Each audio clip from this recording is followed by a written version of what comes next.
امریکہ، اسرائیل اور ایران کے درمیان کھلی جنگ، مشرق وسطیٰ میں خطرناک صورتحال۔ مشرق وسطیٰ میں صورتحال تیزی سے سنگین ہوتی جا رہی ہے، جہاں امریکہ اور اسرائیل نے ہفتے کے روز ایران پر مشترکہ فضائی حملے کیے، جس کے بعد خطہ عملی طور پر جنگ کی حالت میں داخل ہو چکا ہے۔ اطلاعات کے مطابق ایران کے صوبے ہرمزگان کے شہر میناب میں ایک پرائمری اسکول، لڑکیوں کا اسکول پر حملہ ہوا۔ یہ حملہ اسی وقت ہوا جب طالبات اور اساتذہ اسکول کے اندر موجود تھے۔ ایرانی حکام اور سرکاری ذرائع نے اسے ایسے شورش انگیز اور وحشیانہ حملے قرار دیا ہے جو امریکہ اور اسرائیل کی فضائی کارروائیوں کے دوران ہوا۔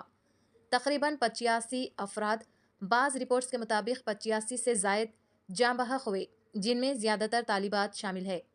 تقریباً 60 سے زائد زخمی بھی سامنے آئے ہیں اور امدادی کارکن ملبے میں پھنسے ہوئے لوگوں کو تلاش کر رہے ہیں۔ اطلاعات کے مطابق دارالحکومت تہران میں متعدد دھماکوں کی آوازیں سنی گئی۔ فوجی تنصیبات، دفاعی مراکز اور حساس سرکاری عمارتوں کے اطراف حملے کیے گئے۔ امریکی صدر ڈونلڈ ٹرمپ نے اپنے بیان میں کہا ہے کہ واشنگٹن نے ایک منصوبہ بند کثیر روزہ مہم کے تحت بڑی جنگی کارروائیوں کا آغاز کر دیا ہے اور اس کا مقصد ایران کی عسکری صلاحیت کو کمزور کرنا ہے۔ اسرائیلی حکام کا کہنا ہے کہ یہ کارروائی ایران کے میزائل اور ڈرون پروگرام کے خلاف پیشگی دفاعی اقدام ہے۔ ایران نے فوری رد عمل دیتے ہوئے اسرائیل کی جانب بیلسٹک میزائل داغے۔ اسرائیلی شہروں میں سائرن بجائے گئے اور شہریوں کو زیر زمین پناہ گاہوں میں منتقل کیا گیا۔ اسرائیلی دفاعی نظام نے متعدد میزائل فضا میں تباہ کرنے کا دعویٰ کیا ہے۔ اس کے ساتھ ساتھ ایران نے خلیجی ممالک میں موجود امریکی فوجی اڈوں کو بھی نشانہ بنانے کا دعویٰ کیا ہے، جن میں بحرین، کویت، قطر، سعودی عرب، متحدہ عرب امارات شامل ہے۔ اطلاعات کے مطابق کویت انٹرنیشنل ایئرپورٹ کے قریب بھی میزائل گرنے کی خبر سامنے آئی ہے، تاہم مکمل نقصانات کی تصدیق جاری ہے۔ اسی دوران متحدہ عرب امارات کے شہر دبئی میں بھی دنیا کی بلند ترین عمارت برج خلیفہ کے قریب ایک ایرانی ساختہ شاہد 136 ڈرون کی موجودگی کی اطلاعات سامنے آئی۔ ویڈیوز میں وسطی دبئی کے علاقے میں دھواں دیکھا گیا۔ اماراتی حکام کے مطابق فضائی دفاعی نظام نے فضائی خطرات کو ناکام بنا دیا۔ کسی جانی نقصان یا عمارت کو نقصان کی تصدیق نہیں ہوئی، تاہم احتیاطی تدابیر کے طور پر برج خلیفہ کو عارضی طور پر خالی کرا لیا گیا۔ متحدہ عرب امارات کے شہر دبئی میں واقع پام جمیرہ کے علاقے میں فیئرمونٹ دی پام ہوٹل پر میزائل گرنے کی اطلاع موصول ہوئی ہے۔ ابتدائی رپورٹس کے مطابق اس حملے میں 4 افراد زخمی ہوئے ہیں، جنہیں فوری طور پر قریبی اسپتال منتقل کر دیا گیا۔ بحرین کی وزارت داخلہ کے مطابق منامہ میں کئی رہائشی عمارتیں حملے کی زد میں آئی۔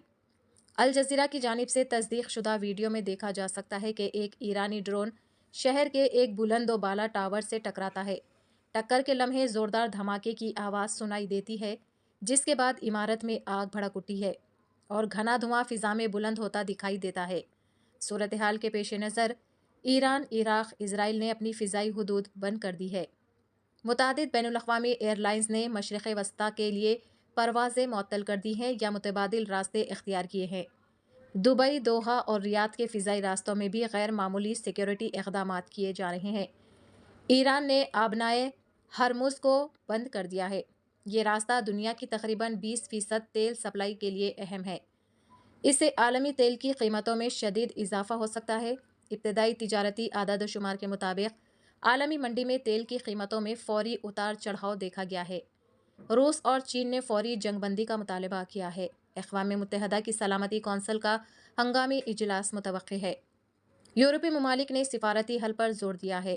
خلیجی ریاستوں نے دفاعی نظام ہائی الرٹ پر کر دیے ہیں۔ دفاعی ماہرین کا کہنا ہے کہ اگر حملوں اور جوابی کارروائیوں کا سلسلہ جاری رہا تو لبنان، شام اور عراق کے محاذ بھی کھل سکتے ہیں، جس سے یہ تنازع ایک مکمل علاقائی جنگ کی صورت اختیار کر سکتا ہے۔ مشرق وسطیٰ میں حالات لمحہ بلمحہ بدل رہے ہیں۔